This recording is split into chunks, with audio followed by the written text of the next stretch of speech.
Good Morning Football. We are here live in New York City. It is Friday, March 6th. I am Nate Burleson, alongside King of the Khakis, Kyle Brandt, and the Queen of everything football, Kim Jones. Wow, What's up, that's Kim? a big responsibility. Are you ready? I am ready. Are you? This is our favorite Jones right here. That's you can right. have your Catherine Zeta, your Tommy Lee, your James Earl. We go Kim Jones. That's all what I'm day. talking Let's go. about. You ready to rock? You're unbelievable on an everyday basis. I love it. Back at you, Kim. And guess, you want to know unbelievable? We have a great show and an awesome guest today. How about this? Titans head coach and noted FaceTimer Mike Vrabel is coming on the show. He's going to talk about the playoff run. Plus, Coach Tannehill, Derrick Henry, free agency. What are you guys going to do down there? Mike Vrabel, a great guest this morning. We'll talk to Braves. That's right. And it's finally going to happen. After 4 years, we're going to fight Nate. We're going to fight him right here on set. Nate, you've been asking for it. You're going to give us your top 5 potential free agents. Where's Amari fit in that top 5? Where's Brady? Where's Dak? Where's all of them? It's called Fight My 5. Nate, get ready to unload. You good to go? Get your Twitter fingers ready. Loosen them up now. And the top NFL prospects, they're heading to Las Vegas, Nevada next month. We're going to get you ready for the spectacle. If Joe Burrow was in his own one-man show in Vegas, what would it be called? Who would be sitting front row? And just 2 ago, that's all today on today's show, Friday, Kim.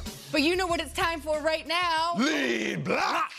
Let's start in New Orleans, where earlier this offseason, we were all eagerly awaiting a decision from Drew Brees on whether or not he would be returning to play in 2020. Well, in February, Brees took to social media.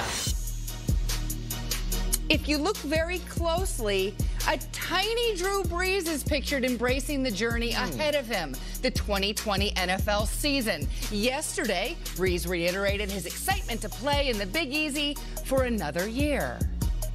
I have no intention of going anywhere. I don't care what the offer would be or what the situation might be. I'm Who Dat Nation for life, and so as long as they'll have me and as long as I want to play, that's where I'll be. So Drew Brees wants to be a Saint for life. We all want to be Saints for life. Absolutely. But here are some notable free agents they have to pay in the next 2 years. You can see that list right there. And just a reminder, when Brees signed his last contract, he was among the highest paid quarterbacks in the league. So guys, how do they keep Brees in New Orleans for life and give him that surrounding cast that he needs to have a complete team? I felt like Jameis Winston from last year trying to find Brees in that picture. Yeah, me too. Squinting my eyes. But here's the thing. You know, speaking of having vision, it seems like the Saints have very clear vision. They have 2020 vision in 2020. They want to bring Drew Brees back. The question for me is, what's going to happen after that? What's your vision for the future? Okay. I get it. Right now, Drew Brees will be the guy who's going to ride off into the sunset. But who is the backup going to be? There's so many questions surrounding this team. They made the right decision. Drew Brees should retire a Saint. He is a legend. He brought that city back after they had a horrific incident that was a natural disaster heard around the world. And Drew Brees is one of the guys that is a pillar in that community. Yep. Now, what do you do after Drew Brees is done? Because as much as we can appreciate him fighting off Father Time, that can't happen forever, Kyle. No, and especially when Teddy Bridgewater's probably going to go. Look, we don't know for sure, but he seems to be in demand in a big quarterback class, and he seems to be ready, and he wins last year. I just, you know, and what Drew said right there, there's something that popped out for me, and he says not only that he wants to be a Saint for life, he said, I don't care what the offer would be. I mean, that's a big quote right there from a guy who's made a lot of money year after year and who might have another title or two if he didn't make so much money. So it's very big on him being like, look, I'm coming back. I want to win one of these no matter what we got to do. It's an interesting thing with these Saints because right now they're on the heels of 3 back-breaking, I mean, biblically devastating season finales to end the year. And I really do think that this Saints regime not winning a Super Bowl, or not even getting to one, would be one of the most disappointing chapters we've seen with all the with that coach, with that dome, with that quarterback, to not even get back. You know, you look at like the Buffalo Bills, who never did it. They ran into 4 Super Bowls. 4 straight. Right. But, like, they ran into some juggernaut Cowboys teams. If you look at those 90s Knicks, they couldn't beat Jordan. It's understandable. These guys are losing to Kirk Cousins. Right. They're losing to Jared Goff. It's a grab bag. And in some cases at home. At home, like in multiple cases at home. So what I'm saying is, Drew Brees is hashtag unfinished business.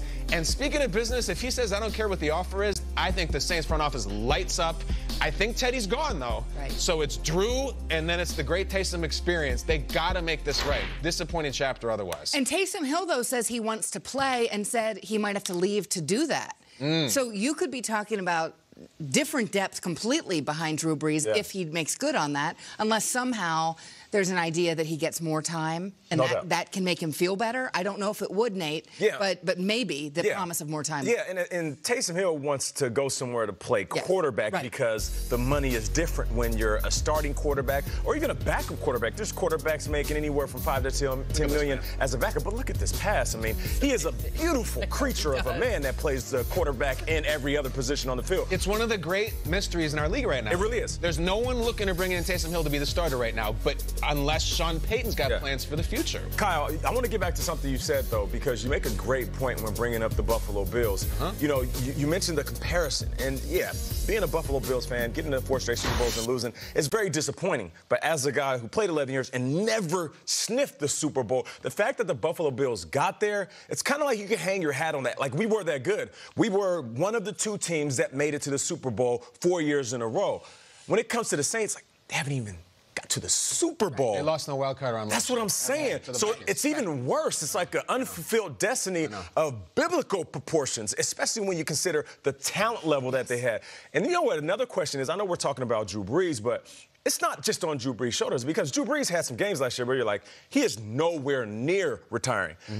I'm questioning what's happening with the running game, because when Mark Ingram left, it seemed like Kamara was sitting there like Will Smith in the living room during the last episode, like, where did everybody go? Where's the furniture? The Fresh Prince is like, yo, I need Carlton. I need Jeffrey. I need Uncle Phil. He gone. Rest in peace, Uncle Phil. But I feel like Kamara is going to need somebody that it could be his running mate. And listen, Latavius did a great job in filling in that space.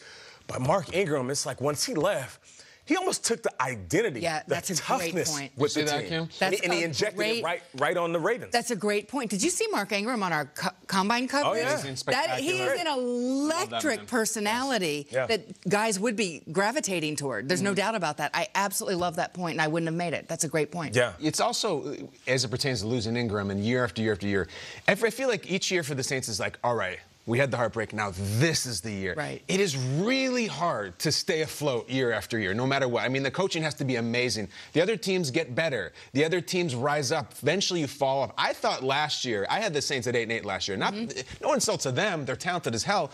It's just, it's hard to stay afloat that long. Yeah. And you wonder, can they do it again now? How good does Sean Payton have to be as a motivator to be like, guys, one more time, let's pull ourselves up off the mat because this is terrible. I just wonder, how long can you sustain it, even if Brees comes back? And I don't wonder with Sean Payton that he can motivate his guys to get where they've been. It's now getting to that next step. And I think, you know, with the Ingram issue, you know, he's not coming back, obviously.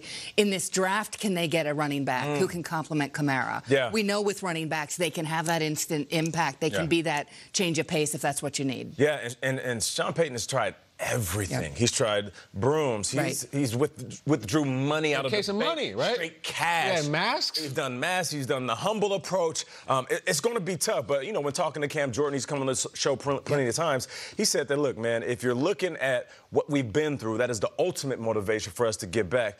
But, guys, you know, it takes a lot of punches and a lot of dusting off for you to figure out who you are. I don't understand why these guys haven't fulfilled, like, exactly what the expectations are. It's been a huge disappointment, 100%. That's why we come full circle now.